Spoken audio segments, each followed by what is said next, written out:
Tanya, and look what I got for the miracle of the Eucharist. He made a promise to my father, so he's got to be very good to me. Hold on to this, precious. You know, it's funny the things that, the commitments you make. Bob was, he was making a week what I paid for a pair of shoes when he asked for my hand in marriage. My father was a little discouraging. So I was not a big money maker. What do you want? And he said, I promise you that I will take care of her the rest of my life, and she will never want for anything.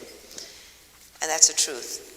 He has taken care of me, and I have never wanted for anything. But when I wanted to go into ministry, 3 years before the Lord finally whacked the two of us on the head, he kept saying, that's easy for you. You didn't make the promise. I did. And I have to take care of you. But finally the Lord let him understand that he was taking care of us. So here we are.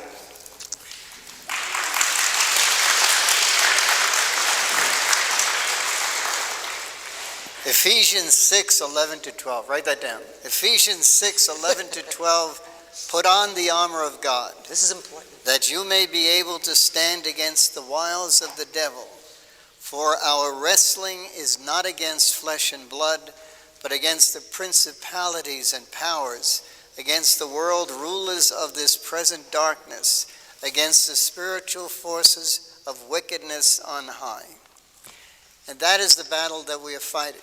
That is the battle that we have been fighting down through the centuries. It doesn't end. It will not end until the fat lady sings. You remember that with Kate Smith? You know, it's so difficult, and one thing, you know, you got to watch out. Don't tell the Lord what you're going to do and not going to do. That's my bad habit. So you tell him what you're not going to do, and he says that's what you're going to do. So I said, our ministry is not counseling. You know, which I keep my big mouth shut. But when people come up to us and they talk about an alcoholic husband or maybe a son or daughter who are on drugs, or they don't know where they are. Come down just a little bit. Please. And I say, can you separate what is happening from your child, from your loved one? Because that's not your loved one who's being abusive. He doesn't want to be. He is a victim. It is the devil and his fallen angels. And Archbishop Fulton J. Sheen said that the devil's greatest accomplishment would be for you to laugh at him. The greatest accomplishment in Satan in the 20th century is for people not to believe that he exists. Make him a joke. That would be his greatest accomplishment. And haven't we had seen plenty of film? What's that guy, Warren Beatty? Was he the one? I don't know. He was a happy ghoul or something. You know, it's a joke. He's not. Who's this woman here? You know, what about that? Was it the Dracula or something? Was it Warren Beatty did a Dracula? Oh, George Hamilton. Oh, George Hamilton. I can't tell the difference with these pretty boys. But make a joke. Love at first bite. That's what it was. Love at first bite. Oh, love at first bite. This is serious stuff, people. Horoscopes are serious stuff. We make the demonic creatures into friendly characters, and all of a sudden it takes away any fear that we have. We lose our edge. And of course everybody says, you know, you're paranoid, but we're not paranoid. This is all very well planned. If we take away all fear, we walk willingly, we take down our guard. There is no guard to put up, because what are we guarding against? It's just a little Dracula in chocolate cereal that we have. Chocula, I think they call it. It's a cereal that's got Dracula on it. And I mean, Dracula is one of our friends. Frankenstein, when they did the monsters, Frankenstein's one of your friends. All these weird people. They're not your friends. You know, we were on a pilgrimage, and we had a driver, and he was an Italian driver. There's nothing against him being Italian, but he happened to be Italian. And I had a bad feeling about him. You ever have a bad feeling about somebody? Yeah, but not because he was Italian. No. Just, you know, and I was having this, Mother says I always have this committee meeting in my head, Emma, is Should it I, me, is shouldn't it I, you, should I, is it shouldn't I, him, should I, shouldn't I? And Bob always says, when you Oh, get by the way, these... excuse me. What? We were required Yeah.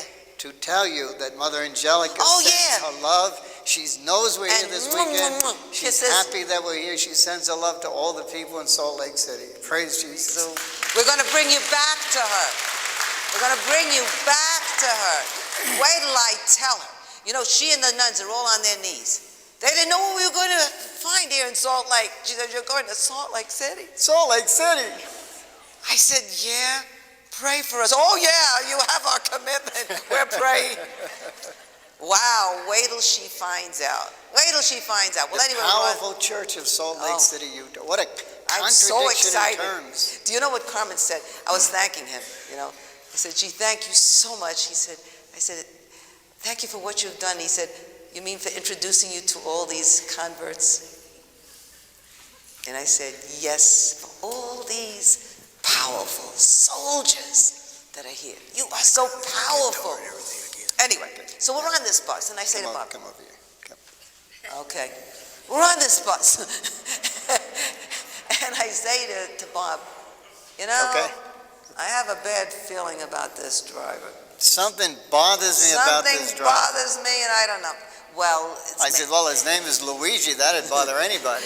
he says, well, maybe because he's very macho, And I said, no, something bothers me. So we get to La Salette. Went to the shrine of Our Lady of La Salette, way on top of the mountain, way on top of the Alps. way above the tree line. As we were trying to find it, because it's like this, and you see a sign that says La Salette that way, and you just keep going up. And our grandson looked way on top, and there was a little, about this big, a little bus. And he says, that's the same kind of buses we're in. We said, Rob, that's impossible. It was true. We went up and up and up past the tree line. There were no more trees. We were almost in the cloud line. You could see the clouds right here all around us. This is where La Salette is, way, way up on top of the mountain. So anyway, when we get up there, there was a wonderful, wonderful Hispanic couple from California, and she and I were the only ones. I would say something, and she would just look at me and go like this. She knew that there was something wrong with this man. Latins have a gut, They don't have much of a brain. I'm a Latin. That's what's gut. We're all gut, No brains. We just get this feeling, don't you? It's a Nothing feeling. in the brain department. I have very little up here, but boy, that gut, that stomach. And she kept going like this to me. So we get off, and she had a heart condition. And to go and get the water from Our Lady of La Salette, you had to go up the steep, steep, steep hill. And I knew she couldn't make it. So I said, well, I'll bring down water for you too. So I went there, went up, and I brought her a little cup, of water. And she said, would you bless me? I said, well, let me call Father over, to bless her. And after she was blessed, I didn't dare ask Father to bless the driver. But I said to the driver, figuring, Petty, Just come down a little bit. you're being weird, so, love your enemy. I hand him the cup. And he goes, no. I thought, okay, I was right.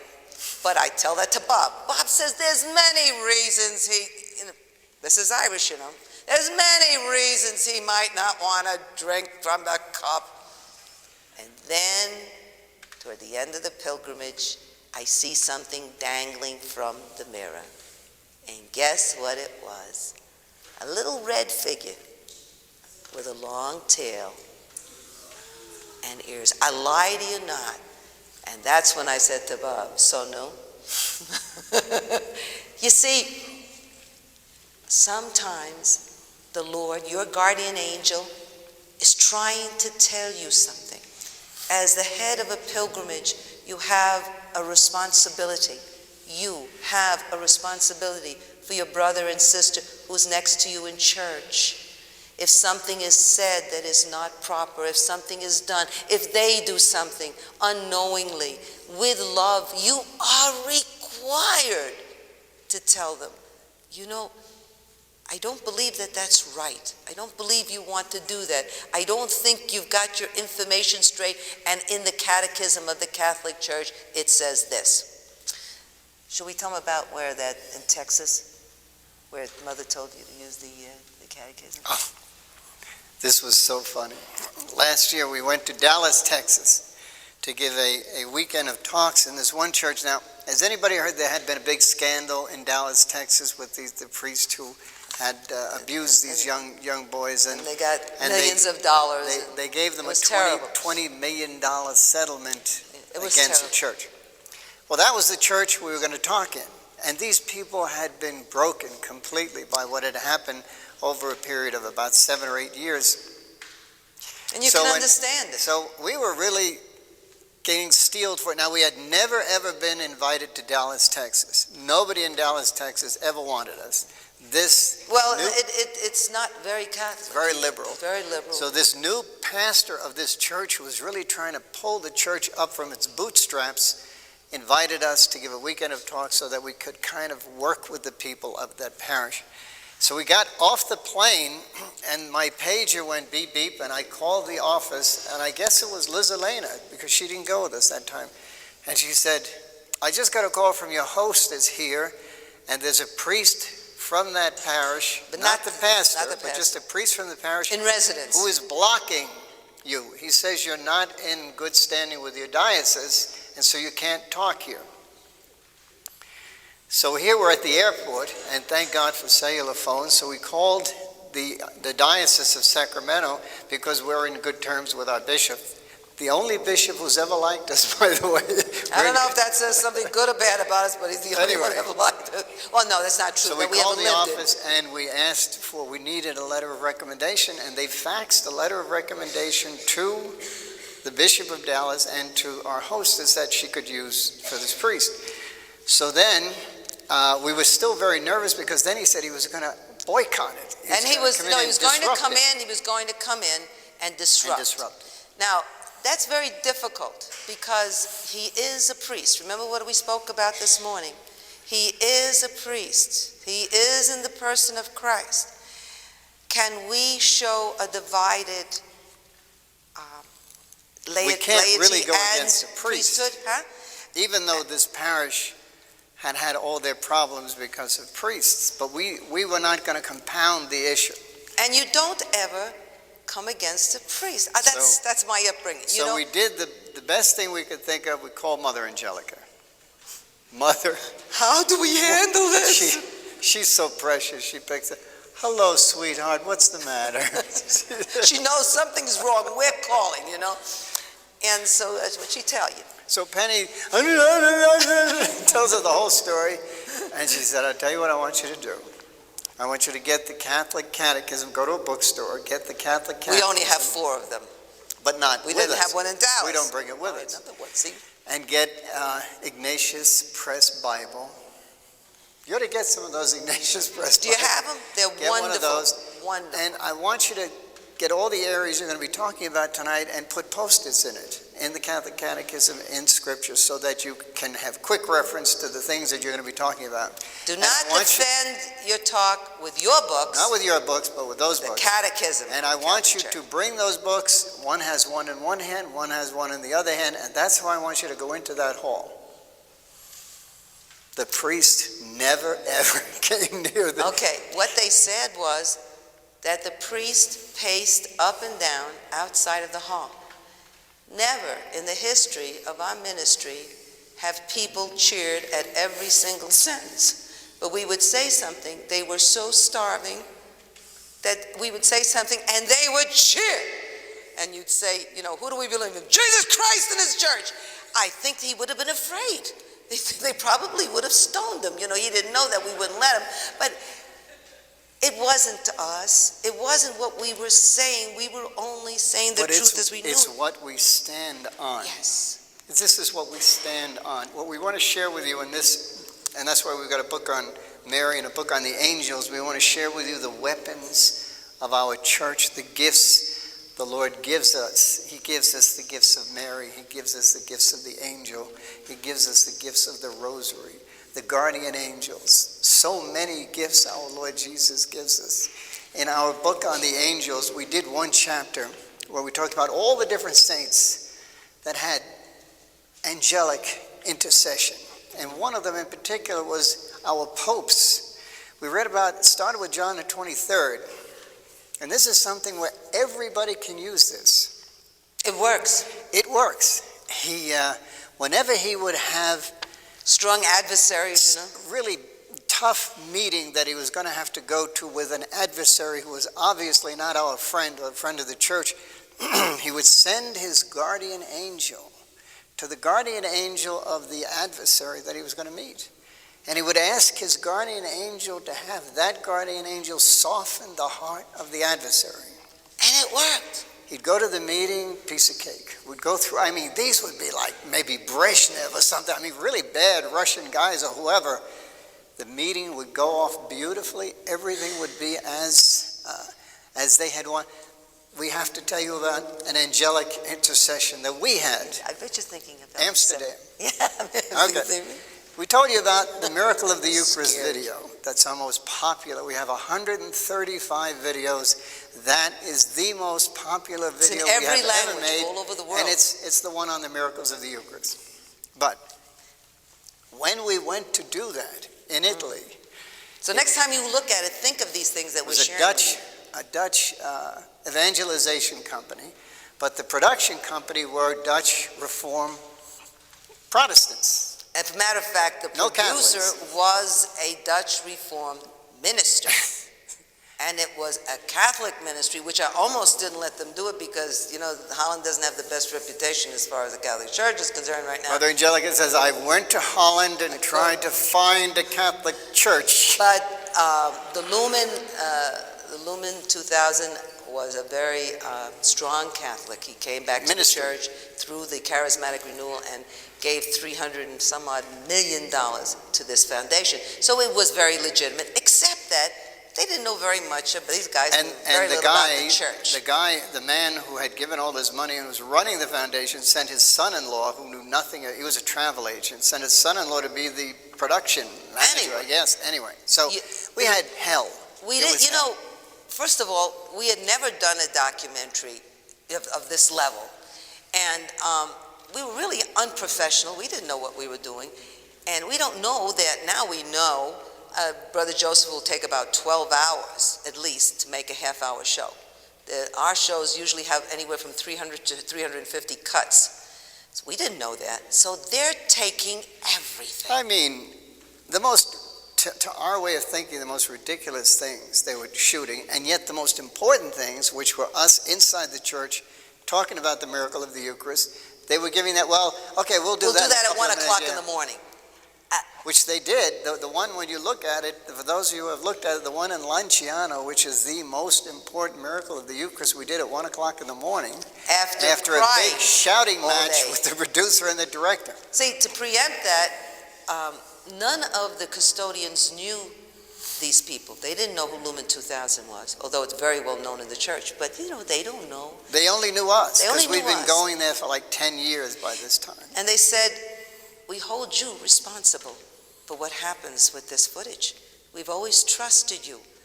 And they told us about things that had happened where people making pornographic films had gotten a hold of footage and had used it in pornographic films. So remember, this was on our heart. Well, when we get to Siena, they're filming these kids making out in the Piazza del Campo, which is a big square. We're having a cow. And we went up to them and we said, you're not using that. And they said, well, we have to use pictures of today to make it. You got to see scenery from today, which. And I said, you don't tell this story with that. Well, the only thing that saved our sanity was that they had agreed that and that's what the custodians did on that condition, that we had final say on editing. We had final editing approval, so if we didn't approve it, it had to come out. But, what am I going to do to a company in Holland if they don't do it? They're in Holland, we're in the United States. We went through a week of hell videotaping this. What are you doing, darling? Videotaping this, And finally, and then after we got back, we were having back and forth arguments about editing, different editing parts, things that we didn't want in there, like this stuff in Siena.